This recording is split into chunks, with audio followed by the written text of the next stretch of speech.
Hello and welcome to Heartrepreneur TV. We are live here with Regina Andler, and we are talking today about your ultimate superpower. And so I'm really excited about this conversation.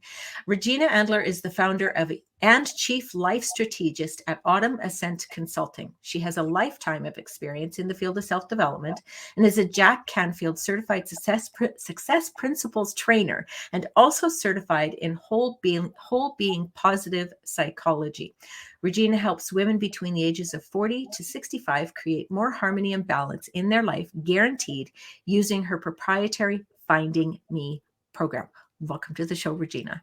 Thank you for having me, Velma. I'm so excited to be here today. Okay, so the title of the show, Your Ultimate Superpower. And I know there's a lot of conversation out there. What do you think your superpower is? And I would really love to hear what your view of what a superpower is. Because I mean, when I hear what's your superpower, I'm like, well, I'm really good at listening. I'm good at paraphrasing. I'm good at digging deep into different matters within my own business. So I mean, I start listing the things I can do. Mhm. What do you say is our superpower? When you think about a superpower, think about Superman or Spider-Man or one of those other people out there, those superheroes, right? They all have that one thing that is the thing that they do best. Mm-hmm. And while listening is a great superpower and compassion, those are all traits and character strengths that you have. Okay. And Okay. they can be superpowers. And what I view as the ultimate superpower is your mindset. Your mindset Mm. is that one thing that brings every single thing you do together to create the whole. So without the proper mindset for whatever it is that you're doing, your superpowers are just things you do, right? They're not necessarily a superpower. They're just, I know I'm a good listener. I'm good at this. I'm good at that. And do you want to be good at it, or do you want it to be your superpower and be great at it? It all starts with your mindset. It definitely does. And I like how it's kind of like it's kind of like the hub of the wheel. And Exactly. that the traits are more, like the spokes and everything, like, but the hub of it, the center of it is our mindset. Exactly. That's exactly right. That makes a lot of sense. Okay, we did have a hello from somebody in the Facebook group, and if you give permission to StreamYard, then we can actually welcome you personally. But thanks for coming to the show. We really appreciate you being here. Okay, so tell me a little bit about how do we bring our mindset up to superpower level? Okay. There's one thing and one thing only that you really have to have down to really I have to keep to prove it. I love it. There's one thing that you have to have down in order to make your mindset your superpower. And that's you have to believe it. You have to have the mindset and own the fact that you are the creator of your life, and everything in your life you have created through your experiences, your responses, your choices, everything that's happening to you and for you and through you is all created by you. And for a lot of people, that's actually a really hard concept to get because they have stuff going on. Everybody has stuff going on. And they're like, well, go ahead. Well, and we do, and I totally get that. So what I'm hearing is that um, we want to be we want to be conscious of the mindset we're using, because I heard you say beliefs, and of Mhm. course beliefs come from those experiences and how we responded to things, how we've made different things mean, and that kind of thing. And so in a way, what I'm hearing is we get to be responsible for the beliefs that we're housing in our mindset. Exactly. So as you can see, I get really jazzed up about this subject. And the reason is is it's the foundation of everything. Once you really get clear that you are the creator of your life, some people, they start with well, not everything's going all that great in my life. And I created it. Now I'm recognizing and accepting, okay, fine, I created that. The really good news is you created it. It doesn't matter what it is right now, you created it, which means you get to create what happens next. And that's where the first thing from a principle standpoint that you need to know is 100% responsibility. When you're 100% responsible for everything coming in and out of your life, that's when you really start the creation process and create what it is that you really want. So if you sit down and you look around at your life, and most of us just go through that pattern. We're on the hamster wheel and we don't really think about everything that is happening and everything that's going wrong. We just accept the fact that, hey, this is my life, and this stuff's not going good and that stuff's not going good, and it's just my life. Well, you know what? When you stop and you recognize it and then own it, that's where you can stop that hamster wheel and go, wait a minute, I'm getting off this wheel. You know what? I don't like this. I'm going to go on this other wheel over here, or on the merry-go-round, or I'm going to go on the roller coaster. I'm going to go someplace else and go have some fun and go do something different. I like that, and I really want to differentiate between responsibility and blame, because I've noticed, because you and I do fairly similar work with people, I've noticed that when I challenge somebody on being responsible for what is in their life, they're like, well, but it's not my fault, as if they're to blame for it. So tell me what your experience is around responsibility versus blame. Sure. Again, I absolutely love this subject, so I could talk for hours on it. I'll try to give you the Reader's Digest version. Blaming and complaining. Those are the two things that, if you're taking 100% responsibility for your life, those are the two things you need to get rid of. Now, from a complaining standpoint, always remember that you cannot have a complaint unless you have a point of reference for something better. So if you think about that, Okay, that makes if there's sense. not a point of reference for something better, there's nothing to complain about, right? And as far as blaming is concerned, if you created it, once you become that owner and and you accept fully that you create your life, everything that's happening in it, at that point, you can stop and say, well, why did this happen? Why did that happen? What did I do? Did I blame the traffic because I was late for work? Did I, did I blame my husband because, I don't know, something happened in the house? If you're blaming at all, any blame, any complaint, you're not taking 100% responsibility. And here's the thing. Taking 100% responsibility, owning that I create my life, it's not something that you just go, hey, I'm going to flip a switch and I'm going to just start owning my life. I still blame myself. I still complain. And I've been doing this stuff for well over 15 years now. And here's the thing. You you start catching yourself the second you go to start blaming somebody about something or start complaining about something. It's the mindset. It's the mindset of oh, wait a minute. Instead of being on the hamster wheel and doing the same thing without thinking, now you're stopping and recognizing that, wow, I just blamed Velma because, something went wrong. Why did I do that? What did I do that caused me to blame her for what just happened? And if you actually are present and stop and think, that is when the magic happens. That is when all of a sudden you come to realize, maybe it wasn't Velma. Maybe I shouldn't be blaming Velma. Maybe it was my response that caused Velma to act the way she did. Well, and I think too, one of the reminders is that when we're in that blame mode, um, when I'm in the blame mode, I actually remove choice from what's in front of me. It's like, well, I don't have any choice. That's the reason why it happened. I actually remove the choice from myself. And I think that that's part of what you're talking with respect to mindset, is that when we're in that creative mode, we are actually fully in choice. Yes. And I know you've heard me say it before, and for anybody new who hasn't heard it before from me, there's a simple little equation that I teach everybody. It's from the Canfield training, and it is E plus R equals O. The event plus your response equals the outcome. Now, many times we can't control, most times we can't control the event. It just happens. Mm-hmm. You know, the weather made me late for work.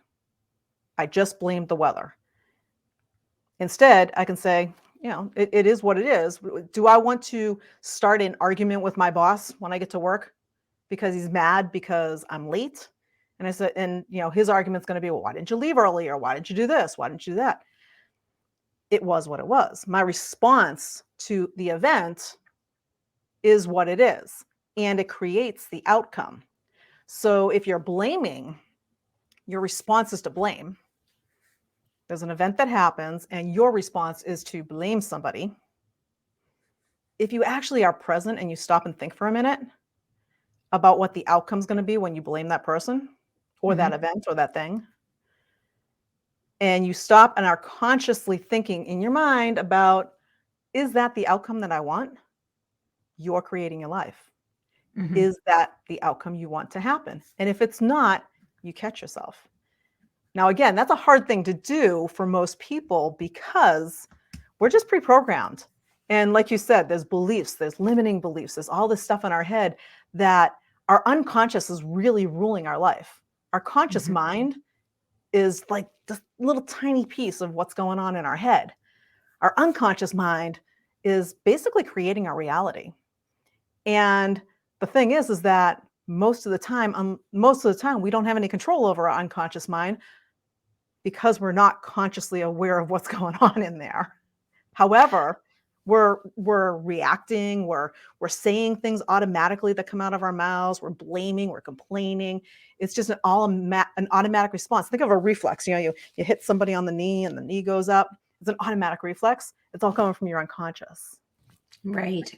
Right. Okay. So E plus R equals O. And as I was listening to that, the event plus response equals outcome.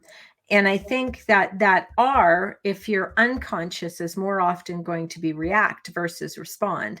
And if you're paying attention and observing your life and taking responsibility for it, then you get to choose to go into that response mode. And when you choose the response, you're basically choosing your outcome.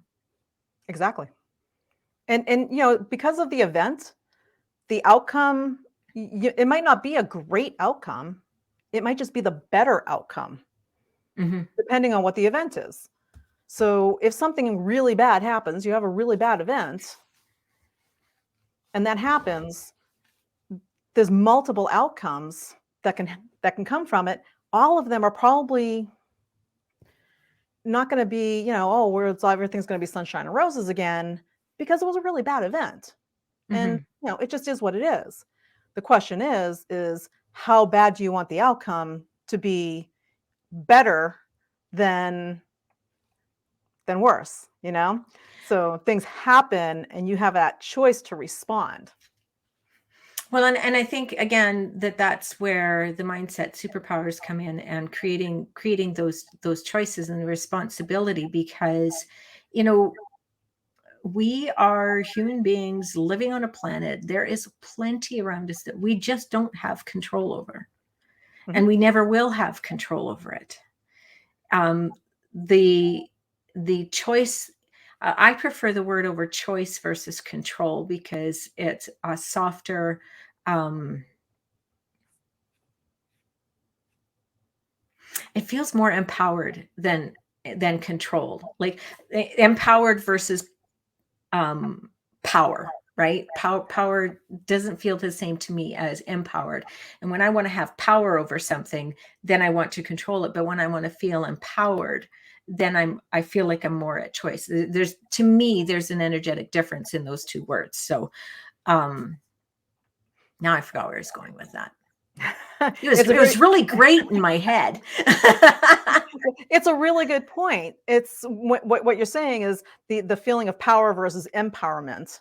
And that's the whole thing, is that when you really get that whole creator of your life thing down, and you begin to start taking 100% responsibility, where you stop complaining, you stop blaming, you actually pay attention to your responses. Here's the thing: in order to have that, we'll call it the positive mindset superpower, Mhm. as opposed to just mindset, because mindset can be good or bad depending what your mindset is, right? So the positive mindset superpower, that controls your life, it controls everything, it creates your existence, it creates your reality. Now, because most of the stuff is coming from your unconscious, that's step number one. The number one skill that you need to go along with that is the skill of being present. When you're Mm. present and you're not reliving the past or anticipating the future, now you're here, you're now. And when you're here and now, you can actually catch those unconscious thoughts and stop yourself and say, hey, why did I just do that? I use an example with some of my clients about it was something that didn't happen too long ago. I was driving down the highway, and yes, somebody cut me off. And I was going decent speed. It wasn't like I was driving 50 in the 70 mile an hour zone and people were beeping or anything. I was cruising right along with traffic, and this guy came up right on the back of my tail, stuck there for a little while, and then zipped out and zipped around. My automatic reaction, well, let's just say there was a hand gesture that was going to be involved that I did hold back on. And my first reaction was, dirty look as he's passing me. And then I stopped. As soon as I did that and I was ready, the hand was going up. I caught myself. And that's the power of being present. I caught myself and I was like, is this serving me? What is going to happen to me? And why am I allowing this to anger me, make me feel bad, bring my energy down? And why am I allowing this to mess with me? 5 minutes from now, this guy is going to be 5 miles up the road, and I'm not even a thought in his mind. And I'm probably going to be sitting back here still thinking about him, all mad because he cut me off. Is that serving me? And at that I, point, I stopped myself and I was like, no, I'm not going there. I changed my response. I was in the middle of a response that was not going to give me a good outcome. And I stopped and consciously changed my response because I was present. Exactly, exactly. And I kind of remember where I was going with our conversation before, because a lot of people, because it happens to me a lot, is we get hung up on the thing that we don't have control over, and the impact that it has. Because it's not to say that, these things that are going on in our lives don't have an impact. They do.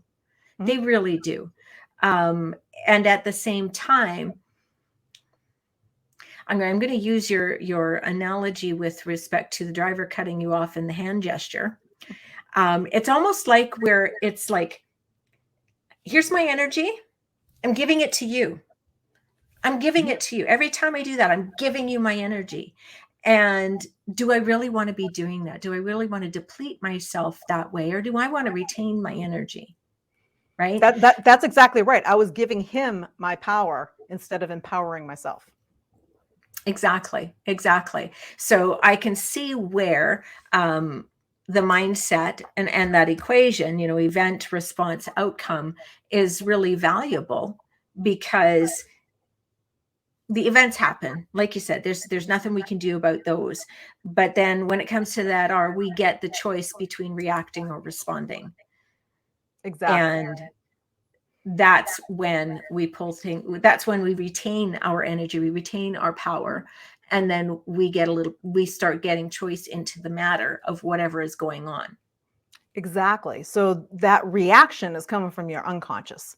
It's Mhm. whatever your beliefs are. It could come from a belief. It could come from an automatic habit response. It can come from a lot of stuff in your unconscious, and you just act a certain way. When you're present and you keep yourself present, that's when you can catch it as it's coming through, because it's in your unconscious, right? As it's coming out of you, you're feeling your response, right? So you're feeling that you got angry, you're feeling that you wanted to make a hand gesture, you're feeling it all. At that Mhm. point, it's now when you're conscious. Mm. Once it hits your conscious, now you can say, if you're present, you can go, is that what I really want? Is that the outcome I'm looking for? And if Mhm. it's not, at that point, you can stop it. It's your life, you're creating it. You can stop it at any point in time and say, whoa, wait, that's not what I was looking for. I want something different. Mhm. And you can stop on a dime and turn it around. So my next question is sometimes we have those things that trigger us repeatedly, right? And so we're constantly having to work to catch ourselves. Is there something we do with that observation, like, oh, I notice this happens to me a lot, what can I do about it? Like, what is that information telling us? Yeah, one of the things that I tell people a lot now is start creating a journal for a couple weeks. Mindfully create a journal. Every time you blame, complain, not get the outcome that you want, put it in your journal for a couple weeks. And if you keep that going for a couple weeks without really thinking, just keep doing what you're doing. And just every time something comes up and you go back and look at that 2 weeks, you're going to start seeing patterns. Hmm. You're going to start saying, every time this happens, I have the same exact response. So now when it happens again, because you wrote that down, now your conscious mind is going to go, wait a minute. Yeah, I keep writing that down. That's not the response that I want. I need to stop this and do something different. I need to make a better choice for a better outcome. Well, and that makes sense, because especially if you're using the journal and you see that pattern, in that moment, you can start making a choice before you're next faced with it, so that you Exactly. actually have something in your back pocket to support yourself when it comes up. Yep, exactly. So here's the really challenging part of all this is that in order to do that and be present, you have to change. And as you know, many people, you know what? And I do believe that this is a limiting belief as well. And I know you work a lot on limiting beliefs. I believe that the idea that change is hard is a limiting belief. Agreed. We are brought up not wanting change. We want to keep into our little comfort zone and stay there because that's where we're comfortable. Anything outside of that that makes us uncomfortable is not good. So we want to go back into our little bubble. I think that's a complete limiting belief. And it holds a lot of people back from making those changes. And that's why people think change is hard, and it's not. Change is really easy. You just have to decide that you want to change. We do get that opportunity to choose, and how, and because really it's defined, we get to choose the definition that we use for it, Exactly. right? Exactly. Let me run you through, and whoever's watching can play along with this too. A little exercise. Okay, let's do it. Crush your clasp your hands together. What thumb is on top? Your left My or right? left. My left. Okay. Now pick your hands up, shift them down one finger, and put the other thumb on top. Okay. How's that Yeah. feel? Weird. Uncomfortable? A little weird, a little not uncomfortable? not normal. It doesn't feel normal. Exactly. This is how we feel when we're outside of our comfort zone. Now, here's the thing. If you sit there and you hold your hands in that position for, say, 10 minutes, all of a sudden, it's not going to feel weird anymore. I've done this exercise so many times. I find myself, I'll catch myself. I'm in a meeting or something and I go to clasp my hands. I clasp my hands all different ways now, and all of it feels fine. Doesn't matter how I do it. Interesting. When I first did that and I first put my left was also on top. The Hmm. very first time I did that exercise, I was like, no, my right thumb, no, it doesn't belong there. That feels really uncomfortable. I don't want to do this. And then literally during in the class that I was in, the seminar that I was in where we were actually doing this exercise, they literally made us hold it for 10 minutes. And at around the 5-minute mark, because we were talking, we were training, we were doing other stuff, we were told not to unclasp our hands. By the time we got done, about 10 minutes later, none of us actually realized that the wrong finger was on top. And then we switched it back again. We're like, oh, yeah, yeah, not a big deal. The thing is that when you do change, that's a change, right? And it feels uncomfortable. until you do it for a little Yes. bit, until you do it for a little bit. So that's the process of breaking out of those, even with limiting beliefs. You need to replace a limiting belief with something more empowering, something better that serves you better. In order to Yes. do that, repetition is required to get you comfortable, because until you're comfortable with the other finger on top, you're not actually going to really change. Every time whatever triggers the event happens, whatever triggers the reaction happens, you're going to end up right back with the left back on top again. Well, and that comes back to one of my favorite sayings, which is practice makes permanent. I'm not a big one on practice makes perfect, because there's a lot of, interesting conversations that can be had around perfect. Um, and probably somebody else said it at some point and I heard it, but and so I don't know who to attribute it to. So, but I like practice makes permanent, because that's really what happens. If you're creating skills in a sport, it's that practice that makes those skills permanent. And, it's like riding a bike. Once you learn, then Yeah, you're good, right? absolutely. And I'll give you my view of perfect. I do believe there's a quote unquote, we'll put quotes around it, perfect. Perfect is a moving target. What is Mm, what is your target right now? You get it done and oh my gosh, that looks perfect. Tomorrow, perfect for that same thing might be something different. So I view perfect as a moving target. It depends on what the perfection is. If I want my hair in a certain spot, I was actually really happy. I did my hair today and I was like, wow, look at that. My bangs, they aren't flipping out like they normally do. I was like, wow, that's like perfect. Now, later on, they'll look differently. And I'll be like, oh, well, they look good like that too. So that could be perfect too. yeah, well, exactly. And I think that's an excellent point. It's relative. Perfect is a relative word where it depends on what it is you're calling perfect. And perfect is a moving target. It So, is. yep. It is. That makes a lot of sense. I think like perfect is not one of those words that really does it for me. So I don't hardly ever use it, actually. And I don't know that I actually consciously made that change.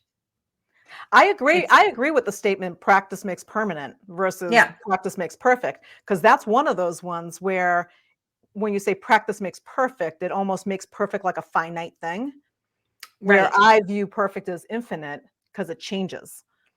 So Right. if you're going for a practice to change a habit or flip a mindset around, create that or accept that view that you're the creator of your life. That's a hard one for a lot of people to grasp, and it's because everybody has stuff going on in their life. I've got stuff going on in my life. Everybody does. And I Everybody get does. people who ask me all the time. They're like, "Why are why are you okay with this?" I was like, "Well, I'm not necessarily okay with it. I'm just dealing with what I have for the outcome that I want. I could be upset. I could be depressed. I could be angry. I could scream and stomp my feet and do all this stuff. Is that getting me an outcome that I actually want? No. And I recognize that. I recognize that as the creator. And so I just choose not to. It doesn't mean that I'm not upset and that something didn't go wrong or there's things happening. I Mhm. just choose to keep the mindset. My mindset is my superpower. Keep the mindset focused on what is the best outcome for me. And the outcome is unique to every individual. So what works for me is not necessarily going to work for you. Exactly. Exactly. So Beautiful. you choose to create the responses to get the outcome that works best for you. Yes. I've really enjoyed this. Our mindset is the center of the wheel, and their talents and traits and everything like that are the spokes. I love the event plus response equals outcome. And then I also love that you're sharing with us that because we're the creators of our lives, those outcomes are going to be different for each of us, and that is exactly the way it should be, and everything is okay. Mhm. Absolutely. So beautiful. So we are at the end of our time, and I want to make sure that our listeners, because I mean, this is going to stay in the Facebook group, it's going to be up on YouTube and everything like that. I want to be able to make sure that our listeners get the opportunity to connect with you, and I think you have a special gift too. I do. I am doing 2-hour breakthrough sessions, free, absolutely no sales, no gimmicks, nothing. Literally just to help people grasp that concept of that 100% responsibility, whatever it is. We can have the 2-hour breakthrough session on whatever it is, whatever topic is most prevalent for what's going on in your situation, just to get you off onto the right mindset and start creating your mindset superpower. And so, if anybody is interested in that and you just want to throw in breakthrough in the comments on the post, I will hook you up with my calendar link. And really, it's honestly, it's really, I just love to help people. It's amazing to me the breakthroughs that people have. I've done a bunch of breakthroughs now, and people have gotten done. And I think I'm excited, or more excited sometimes than they are when they have their breakthrough. I'm like, yes, that was so awesome.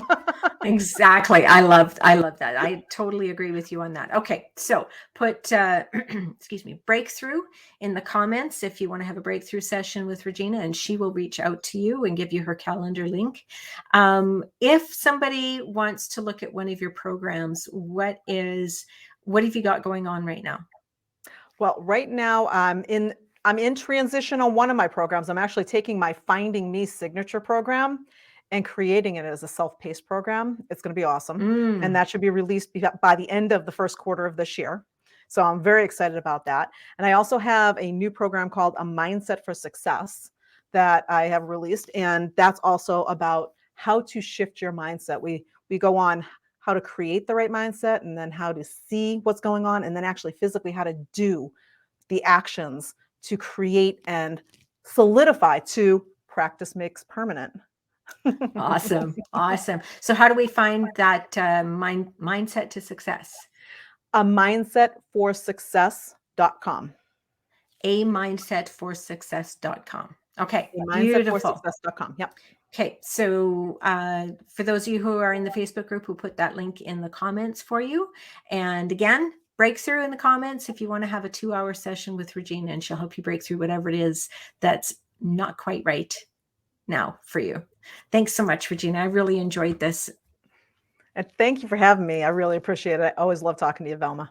Brilliant. And make sure that you check out Entrepreneurs with Terry Levine on Facebook if you're watching us on YouTube. And we'd love to have you there. You can hang out with a whole bunch more heart-centered entrepreneurs like Regina and myself. And there's so many amazing people here. Thank you, and have a brilliant day.